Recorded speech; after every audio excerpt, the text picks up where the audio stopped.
Yes.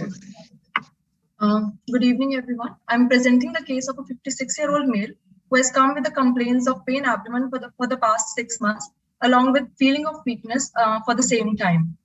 I have been provided with 2 frontal radiographs involving the chest and the upper abdomen with different exposure factors from the thoracic inlet up till the level of ASIS.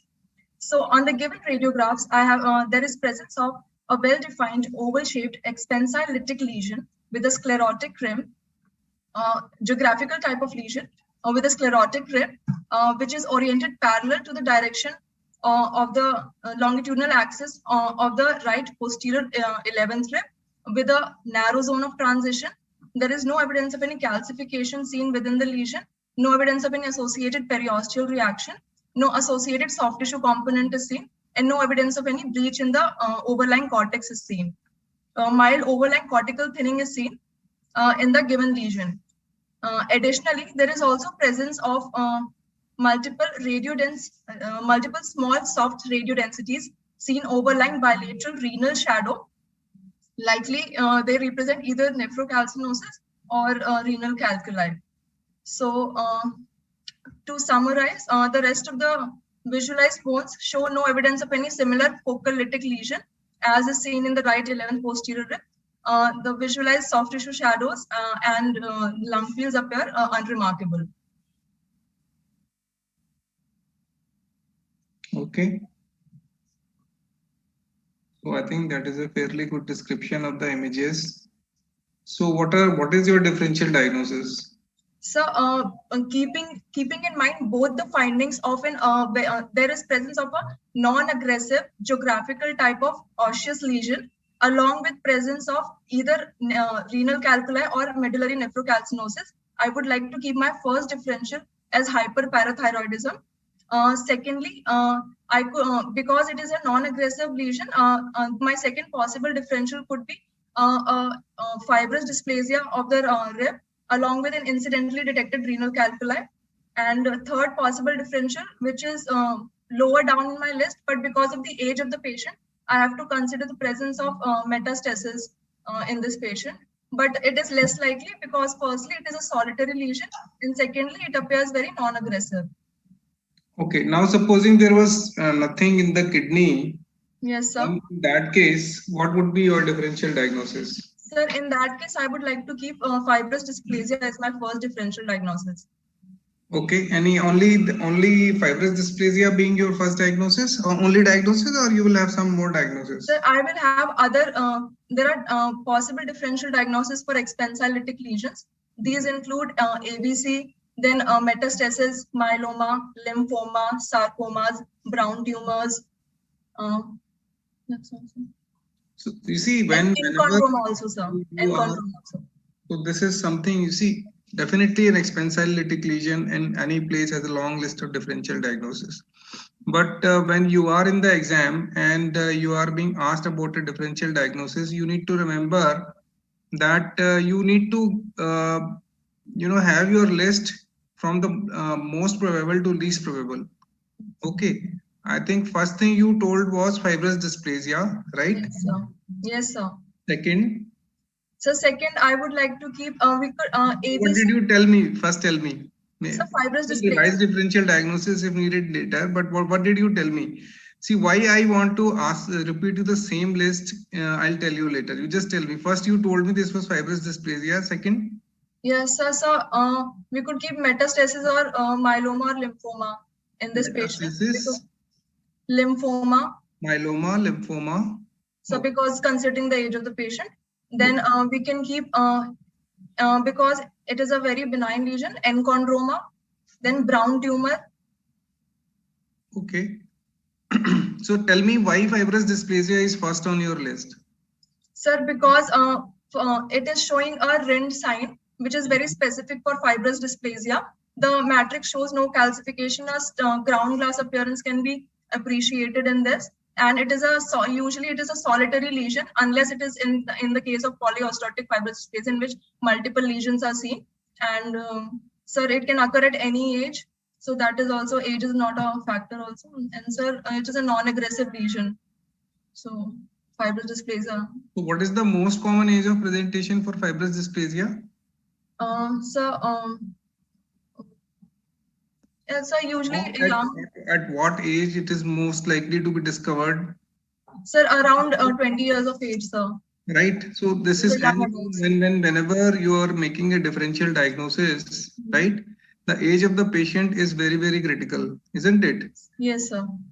Are there other lesions which can have similar kind of appearance and they are more common at this age? Sir, solitary plasmacytoma, solitary lymphoma.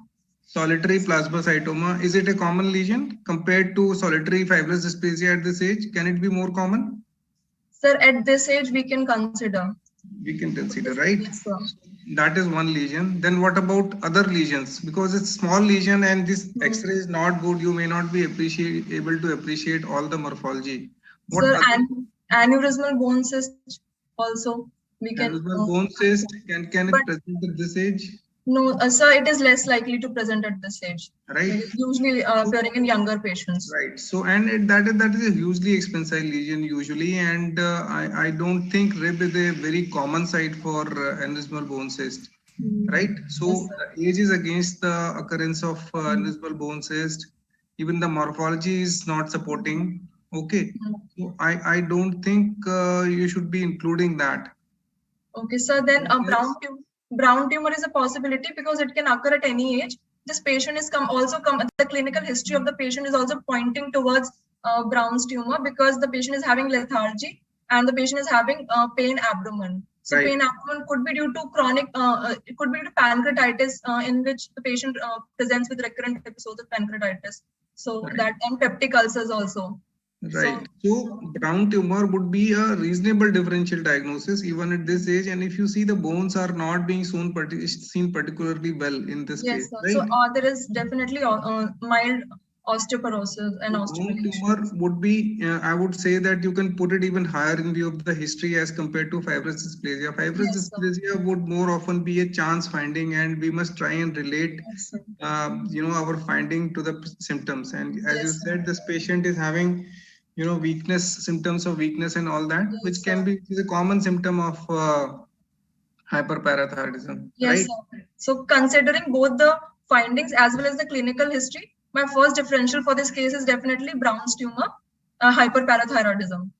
Okay. And what else? You can even consider enchondroma because of the age. Yes, sir. Enchondroma which you can consider. And of course, at this age, solitary metastasis, even though it is showing, calcification, but then, atypical metastasis can be there. Yes, okay. So, yes, sir. That solitary metastasis should also be there. Now, yes. Lymphoma, lymphoma generally, how does it present? Lymphoma would present as a lymphadenopathic, usually swelling. And this kind of presentation is very, very uncommon with lymphoma. Yes.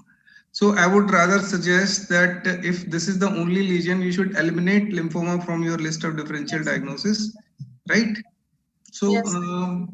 What else did you say? I just want to discuss, you see, it is more important, to know what not to say. Yes. What to say is, most of the time you know what to say. But in an exam, as in life, it is very important to know what not to say. Right? Like it is what not to do, and what to do, everybody knows. What not to do is the thing which you need to learn. Right? So yes. I think you talked about 7, 8. So I just want to prioritize your differential diagnosis based on the imaging appearance and the clinical features and the age of the patient. Yes. There was one more thing which just stuck to my mind that should not have been said. Can you just repeat if you remember? Yes, sir. I said I mentioned about multiple myeloma, METs, not multiple myeloma, METs, lymphoma, then ABC, then sarcomas also I mentioned. So sarcoma. Yes, sir. And then Brown tumors and ABC. All right. Then I think more or less we have discussed about this. Yes, sir. Okay. Yes, sir. So that was the idea of this discussion, right? That is, you need to know that you have to formulate your differential diagnosis properly. Most of the time you would get the findings right. Okay. And it is, I think, this segment where there is a problem.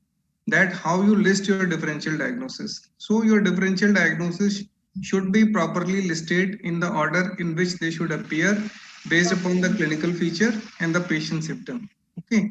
So once again, repeating as you said, with the history and the age of the patient and the appearance of the lesion, your differential is Brown's tumor number Brown's 1. tumor first, and then, sir, given the age of the patient, solitary mets, and thirdly, we can also keep enchondroma. Enchondroma, and I would also include solitary plasmacytoma, right? Yes, a solitary plasmacytoma also. Right. So with these top 4 diagnoses, we can go. So I think the case, as I said in the beginning, is a pretty simple one.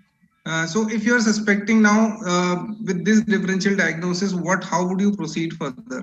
Sir, I would like to get a skeletal survey done for the patient, so that I can see whether other findings are present in different bones as well. Okay, so would you order something else also, because this patient, came with a non-specific finding, and this was the first initial investigation done. We can get biochemical evaluation for serum calcium level and serum parathyroid hormone levels as well. And we can also just do a high resolution ultrasound for this patient to look whether there is presence of any adenoma, which is causing hyperparathyroidism. Right. So you see, this parathyroid level is generally an expensive test. So if you have a calcium level, although if you are strongly suspecting, like you would in this case, where there are 2 findings in that there are multiple calcific densities in both renal areas, and then there is this lesion which is there in the rib, and hyperparathyroidism is top on the list. So definitely it is always advisable to do the parathyroid assay, but that being expensive test, you just try and find out other modalities, other means by which you can establish the diagnosis. So a bit about this renal lesion, what do you think it is? You think there could be multiple calculi? Sir, yes, sir. So both the findings are seen in hyperparathyroidism. So I would like to suggest the possibility of nephrocalcinosis, because these are soft calcification, and so they are present bilaterally, and they're usually seen in around the region of the medullary pyramids. So they could be medullary calcification, but definitely I would also like to keep the possibility of renal calculi based on the radiograph only. All right. So just tell me, what are the various causes of calcific density in the kidney? So medullary calcinosis, renal calculi, then we can hyperparathyroidism, which is causing medullary nephrocalcinosis. Then medullary sponge kidney can also produce nephrocalcinosis. Then hypercalciuria or oxaluria. So they are all causes of nephrocalcinosis. My question is there any other cause which can cause calcification in the renal outlines? Sir, tubercular kidney can produce calcification because it heals by calcification, so it leads to putty. So what kind of calcification is that? So that is coarse and it is diffuse. No, what is the name given to that calcification? Putty kidney. So putty kidney. Putty kidney, okay, that is the name given to the overall morphology and overall appearance of the kidney. That is called dystrophic kind of calcification. Yes, a dystrophic calcification. There are 3 kind of calcium things you can see in the renal outline, that there could be calculi. Number 1, there could be nephrocalcinosis, which could be medullary or cortical, and there could be dystrophic calcification. Yes. So how is this dystrophic calcification different from nephrocalcinosis? So nephrocalcinosis, the calcifications would be very soft, whereas in the case of dystrophic calcification, it will be very coarse. I think you just spoke in your previous sentence, the difference you just told while you were talking about tuberculosis. You said something while the tuberculous lesion is healing. Healing, yes, sir. Right, so it gets calcified. Yes, so basically, dystrophic calcification is that there is always already some damage done to the renal parenchyma somewhere, right? And that is getting healed by deposition of calcium there. So that is dystrophic calcification. Yes. When the renal parenchyma is normal, and the calcium gets deposited, renal parenchyma as such is okay. Yes, sir, right? But there is increased concentration of calcium. Right, but there is due to some reason, either increase calcium locally, or increase some condition locally which promote deposition of calcium, or due to increase calcium otherwise, it gets deposited. That is called nephrocalcinosis. And calculi, we all know, that is just presence of these calcific deposits in the collecting system, Yes, sir. right? Yes, sir. So that is another difference you need to know. This might be asked in the exam, right? Okay. Because if you get the diagnosis pretty early, even on the chest X-ray, then Viva has to go on in some direction. So these are the kind of question which would be asked. So I think a reasonable thing to do, since we are suspecting we are suspecting this hyperparathyroidism, neck ultrasound. Okay, Yes, number sir. one, you Yes, would sir. do some biochemical analysis, and of course Yes, you will ask for a skeletal survey, right? Yes, sir.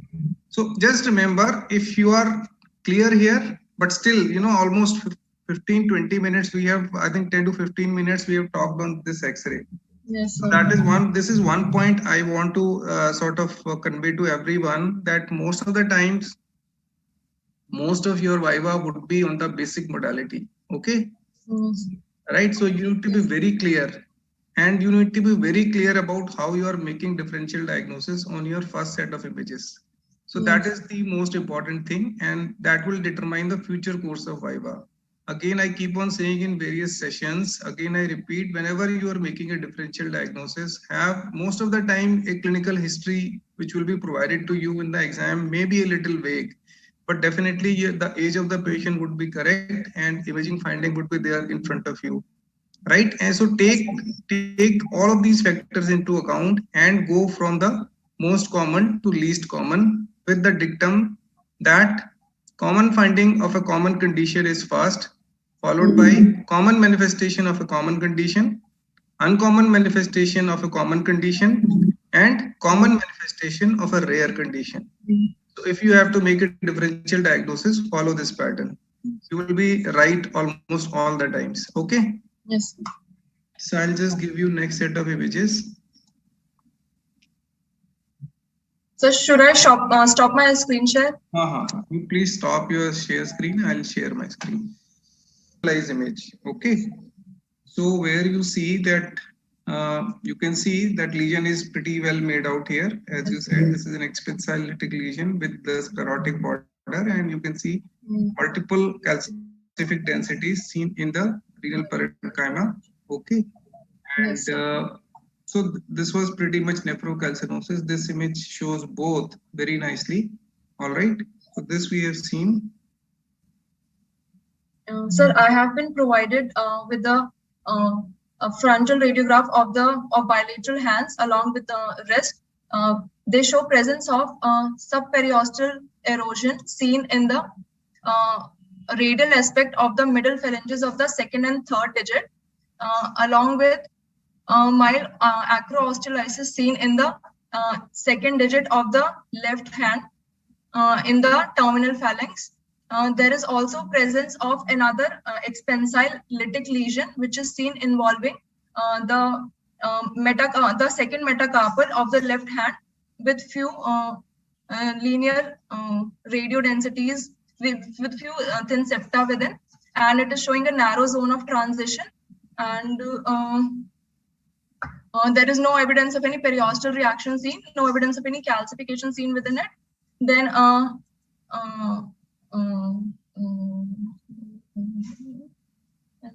no evidence of any soft tissue component seen within it. So what is the impression on this? Just summarize the findings. So there is presence of another expansile osteolytic lesion involving the metacarpal of the second metacarpal of the left hand, which appears non-aggressive without any soft tissue component or calcification. Okay. And there is one here also. Similar lesions are also seen within the first metacarpal in the proximal end, as well as, sir, I can also appreciate it in the fifth metacarpal of the left hand distally. Right. Yes. Okay. So there are multiple lesions involving the metacarpals as well as the rib. So this could again be brown tumor, because I can see there is presence of acroosteolysis, there is presence of subperiosteal erosion, which is occupying the radial aspect of the middle phalanges of the second and third digit of the right hand. So again, it helps me confirm my possible differential diagnosis of hyperparathyroidism. Supposing this thing was not there, these changes, periosteal resorption and acroosteolysis were not there, then what would be your differential diagnosis? Some multiple lesions, so multiple polyostotic FD I would consider, because it is involving different bones. So that would be, or multiple enchondromas involving different bones. So these two would be also my differentials. So I think you told one more lesion in your differential diagnosis of that lesion, which you did not speak. Some metastasis also, because considering the age of the patient, metastasis involves multiple bones. So that will also, you see, again we come back to the same questions. This is I think 50 plus or something. So in 50 plus, would you find polyostotic? What is the classical age of presentation of polyostotic? So again, it will be in a younger generation. So I will like to keep it as lower down in my differential list. My first would be Brown's tumor of hyperparathyroidism. Then secondly, I would like to keep metastasis, and thirdly, enchondromatosis. So is Brown tumor, supposing there is no differentiating feature, as I said, no, we just ignore those features of acroosteolysis and all that. So is Brown tumor more common than metastasis generally? No, sir. How common is Brown's tumor as a manifestation of hyperparathyroidism? Sir, it is less common usually. Sir, it is becoming less common. So why this Brown tumor develop? Sir, it occurs due to hemorrhage. And then there is... Why does the hemorrhage occur? Sir, because of subperiosteal resorption. Right. So what happens is that because there is osteoclastic activity and there is this bone resorption, so space is created, and within that space there is hemorrhage. Okay. All right. And because of then, due to as a result, after the hemorrhage, there is attempt at healing and some fibrous granulation tissue forms. Right. Yes. So that is the etiology of the Brown's tumor. Yes. So it is seen more commonly in India because as it is in India, because the vitamin D levels are pretty bad. So you have this, bones are mostly osteoporotic. But if you see world over, if you read the literature, the incidence of Brown tumor is decreasing. Okay. Yes. Brown tumors are not the dominant finding. It is only where there is some nutritional deficiency, some osteoporosis is there and the bone is weak. And on the top, there is another injury, another, osteoclastic process in form of hyperparathyroidism that these Brown tumor, they start to develop. Okay.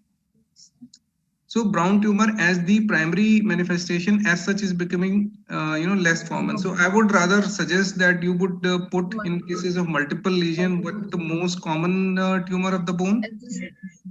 As it is, even in a solitary lesion at this age, what is the most common? What have you read, which is the most common lesion tumor of the bone? So benign, it's enchondroma. I'm not talking of benign. I'm not talking of... So metastasis. Metastasis. Metastasis is the most common tumor, right? Right? Yes. So overall metastasis is the most common. Of your list, I would not advise that you put polyostotic fibrous dysplasia because as it is, if the fibrous dysplasia is having a polyostotic presentation, it tends to present very early. It tends to present at the age of around, 9 to 10 years or 10 to 20 years. Polyostotic at this age would be extremely unusual, right? Yes, it doesn't have the image morphology of fibrous dysplasia. None of these lesions. The one you saw previously maybe, but not these lesions. Okay. Yes, sir.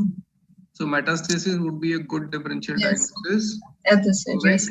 And then Brown tumor would be maybe a little lower down. That would be another differential diagnosis, right? Yes, sir. Okay, so that is how you need to work up and that is how you need to discuss your case. So yes, this was a case of hyperparathyroidism. So what things you would see in other areas?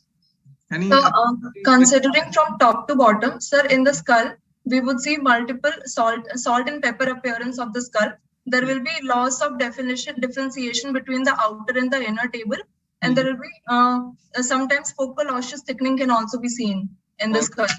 So this is a typical salt and pepper appearance of the skull. Then further down, we can have mandible again is a very common site for tumors, brown tumors. Then is in fact the further down, most common site for brown tumors, right? So that brings up another question. Yes, The sir. common sites for brown tumor. One is the jaw, followed by Sir, clavicle, clavicle. clavicle is a common site, but Yes, I sir. think the rib is more common than Rib. clavicle. Jaw, Yes, then rib, yes. then clavicle, and then of course these long and short bones, they are there. All right. Yes, sir. Yes, the short tubular bones. Then, sir, further down, we will see subperiosteal erosion, which is more commonly seen in the distal part of the clavicle. We see erosion of the lamina dura in the teeth. Then involvement of the actual skeleton occurs in the form of chondrocalcinosis, which can be seen in the symphysis pubis. Then we can see again what I described on the extremity X-rays. There will be subperiosteal resorption of the radial. Right, I think that we have discussed. So Yes, just tell me, based upon whatever you have seen on the skeletal survey, I think I have only these images. What do you think this would be? What kind of hyperparathyroidism it would be? Sir, I would like to keep it as primary hyperparathyroidism as opposed to secondary. So because the points in favor of primary hyperparathyroidism, firstly, brown tumor and medullary nephrocalcinosis is more common in primary. Then there was not much skeletal involvement. The skeletal involvement is more florid in the case of secondary hyperparathyroidism. And sir, also secondary hyperparathyroidism will occur in a state of chronic hypocalcemia. So there will be, which usually occurs due to chronic renal failure. The signs of renal osteodystrophy will also be seen, which is Rugger-Jersey spine, on a spectrum of rickets, osteomalacia, osteoporosis. That will also be more commonly seen in the case of secondary hyperparathyroidism. Then also vascular calcifications are more, and soft tissue components are more commonly seen in secondary hyperparathyroidism. So keeping both these findings in mind, more likely it is a primary hyperparathyroidism. Right. So I think I would agree with most of what you have said. Just one thing that, this is a conventional teaching that brown tumors are more commonly seen in hyperparathyroidism. So there are two things here. That one thing is that incidence of brown tumor is decreasing, right? And Yes. the incidence of chronic renal failure, that is increasing. So even though the teaching is that it is seen more commonly, that is true, but the incidence of CRF is so much, the incidence of hyperparathyroidism due to CRF is so much that brown tumors are generally seen more common with the secondary hyperparathyroidism due to CRF. But yes, there are other features. If there is secondary hyperparathyroidism, you would see osteosclerosis and all those kind of things. You will not see a normal size kidney. You would not see these metastatic kind of calcification. So these are the reasons that you would consider possibility of a primary hyperparathyroidism as the primary possibility. Okay. So what next for you? What would you do? Sir, sir, we can go for a high resolution ultrasound of the neck. At this age, it is more likely to be due to parathyroid adenoma. So for which I can, first my basic investigation would be an ultrasound neck, in which I will be able to, if there is a parathyroid adenoma, it can be seen as a homogeneously hypoechoic lesion, which is medial to the carotid artery, lateral to the trachea, and seen at the posterior to the thyroid gland. So that will confirm my diagnosis of a parathyroid adenoma, and that can be taken up surgically. All right. So immediately after that, if you're seeing a adenoma in the in the thyroid bed, either superior or inferior, and you are having that supporting feature of hypercalcemia along with increased PTH. Yes, sir. So you don't think you would need any other investigation? Sir, I would like to go for either a CT or an MRI to check for any ectopic location of a parathyroid gland, so that there is less failure of posts. The surgical failure rate is decreased, and secondly, we do not miss any ectopic parathyroid gland. Right. So my next question is, like previously, as soon as hyperparathyroidism was documented with increased level, the surgeon used to never wait for any investigation. He would straight away do the surgery. But Yes. these days, these lesions are, even if you have documented hyperparathyroidism, right? Still, there is a lot of imaging and investigations done. What is the reason for that? Sir, to not miss any ectopic parathyroid gland. Also, sir, the sometimes the because the inferior parathyroid glands are usually more likely to be in ectopic location, so they can be seen anywhere from the level of the mandible uh, uh, till the level of the pericardium. So also, sir, they go for to rule this out, and then secondly, there is because nowadays we prefer minimally invasive surgery, sir. So if we can confirm that there is only one parathyroid adenoma, a minimally invasive surgery can be taken. But if there are multiple parathyroid adenomas, or solitary, double adenomas or parathyroid hyperplasia, then we have to go for a lengthy approach. Right. So as you said, the main reason for investigating these patient is to localize parathyroid adenoma as accurately as possible. For the reason, the most important reason is that the surgeon these days, they prefer minimal invasive surgery, right? Yes, sir. Yes, sir. And sometimes there could be multiple parathyroid adenoma. Yes, sir. And for that reason also, so that there is no parathyroid surgery, still patient, they prefer to go for another investigation. Yes, all right. So just right, tell me what are the various investigations which are used for detection of adenomas. So we the ones which I've already mentioned, high resolution ultrasound, CT, MRI. Then we can do nuclear scintigraphy, in which we can do technetium-99 system EB scan. And earlier days, there used to be a dual isotope scan, which utilized thallium-201 and technetium-99 per technate. Then we can also do a SPECT imaging for this patient. And sir, nowadays there is also 4D CT, which is being utilized very commonly. Okay, so you have the ultrasound. In Yes. ultrasound, what else you can do? You can do a Doppler. Yes, sir. We can do a Doppler. On Doppler, there will be presence of a polar vessel sign, in which a vessel is seen supplying the parathyroid gland. So parathyroid gland usually shows peripheral vascularity because the artery, it usually bifurcates before supplying the gland.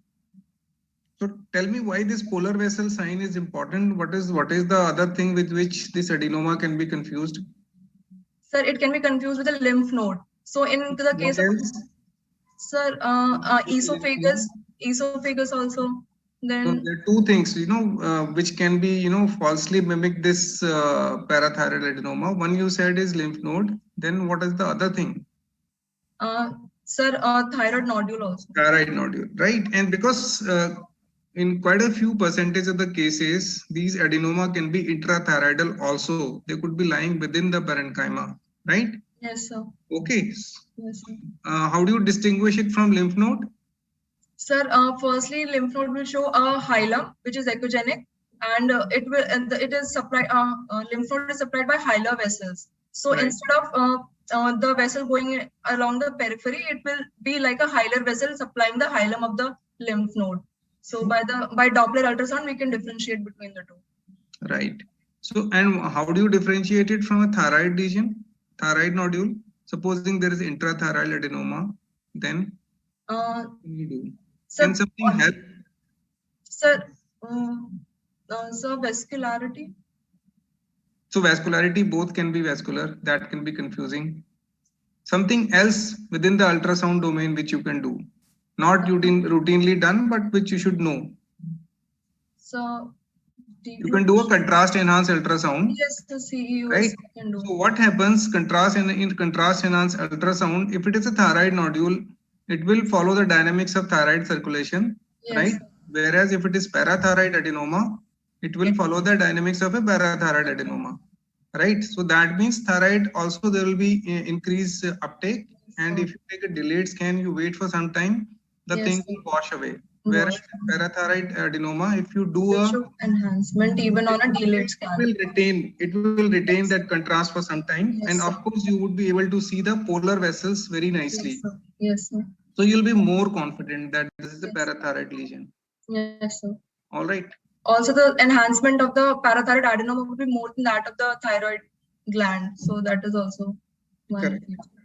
All right. So so this is how, what is the role of ultrasound, and after that is, what is usually asked is what you can do in nuclear imaging. In nuclear imaging, as you said, we have these planar system scan, that is we Yes, can sir. do.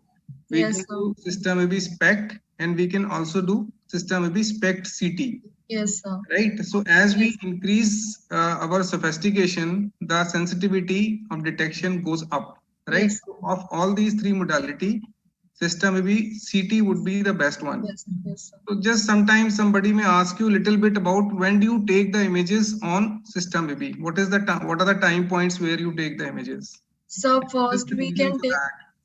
So around 10:50, the first scan is taken at 10-15 minutes. 10 to 15 minutes, and then the additional phase is taken approximately 1.5 to 3 hours.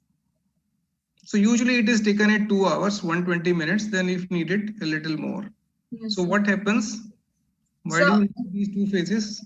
So basically, what we are doing is we are doing a single isotope and dual phase scan. Mm-hmm. So in this, we are injecting only technetium-99, and then we are taking it at 2 phases. First is 10-15 minutes, second is 2 hours. So what happens is, in the first phase, only thyroid and parathyroid, both thyroid and parathyroid will enhance.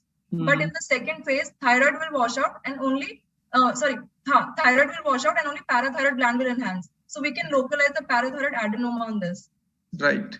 Okay. So that is the other thing. Then another thing which is done, which is just right now in the domain of research, is a PET CT. PET CT using 11-carbon choline. So that is just, good to know kind of thing. That is not in practice, right? That is even better. They say that the results are even better than the SPECT CT.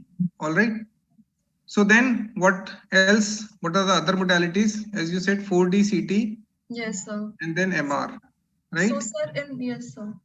Sir, in 4D CT, what we're doing is we are taking this 4D thing. Yes, sir. So basically, sir, we are taking a non-contrast phase, a arterial phase, a delayed phase, and then we also see the fourth dimension is the contrast enhancement with time. So a non-contrast CT is taken. In this, the exposure is from the level of the mandible up till the level of the clavicle. Then in the arterial and the delayed phase, arterial phase is taken. Just a minute. From the level of mandible. So mandible or yes, to the level of clavicle. Yes, sir. No, there you need to correct yourself a little, because we have talked about ectopic adenomas can be there, and ectopic adenoma, let me tell you, they can occur anywhere from the base, from the level of carotid bifurcation till the level of interior mediastinum. Yes, sir. I was about to mention, during the arterial phase and the venous phase, the exposure level is from the base of the mandible up till the level of the pericardium. That is the base of the carina. So basically, they are two different, because on the non-contrast phase, the parathyroid adenoma will be seen as a hypodense nodule against a background of the slightly hyperdense thyroid. Then on the arterial as well as in the delayed phase, it will be arterial phase, it will show more enhancement in the thyroid gland, and on the delayed scan, the thyroid will wash out, and this will still show persistent enhancement. So do you need to compare this with thyroid? Is it necessary? Sir, we can do only on the non-contrast scan. It is we can do on the non-contrast scan because it will appear as hypodense. Sir, it is an additional feature that we can see. Even if there is intrathyroid adenoma, the thing is that this parathyroid adenoma enhances so much that it, even in the arterial phase, there is no need, there is no confusion with the thyroid enhancement generally, right? The delayed phase we take just to document that there is a persistent enhancement, right? So comparison with thyroid is not generally required, right? As you would, need it that in case of imaging, because both may take equally and thyroid uptake may obscure the adenoma. Right, and that is why you need delayed phase where this persists and the thyroid washes off, right? But that is not seen, that is not required in cases of 4D CT. Now this about 4D CT, one explanation is what you told, And another thing is, like, the person who described it originally, he described it as a, 3-dimension being that multiplanar, coronal, sagittal, and axial, and the fourth one being the enhancement pattern on the various phases. So this was an additional dimension. So that was the initial description, and over a period of time, this has got modified to what you are saying. Okay. Okay. So then what is the advantage? We are giving so much of radiation, and do we need to do all the phases all the time? No, sir, we can skip the non-contrast phase. You can skip the non-contrast phase. Yes, sir, to prevent and reduce the radiation exposure to the patient, because it is a very radiation. It exposes the patient to a lot of radiation, around 10.4 millisievert. Right. So we should avoid using it in the younger population. What you can do is mainly arterial phase and the delayed phase. That is good enough. If you asked if you want to minimize the dose, that is good enough. Okay. Yes. So what is the advantage of 4D CT? Why it is being in vogue these days? How is it faring as compared to other investigations? So firstly, it helps us confirm the diagnosis. Then it also helps us in determining the presence or absence of an ectopic parathyroid gland. Then it also helps us in documenting whether there is, we can also differentiate between whether it's a benign parathyroid adenoma, or we can also differentiate if it is showing aggressive features, which go more in favor of parathyroid carcinoma. So these 3 points.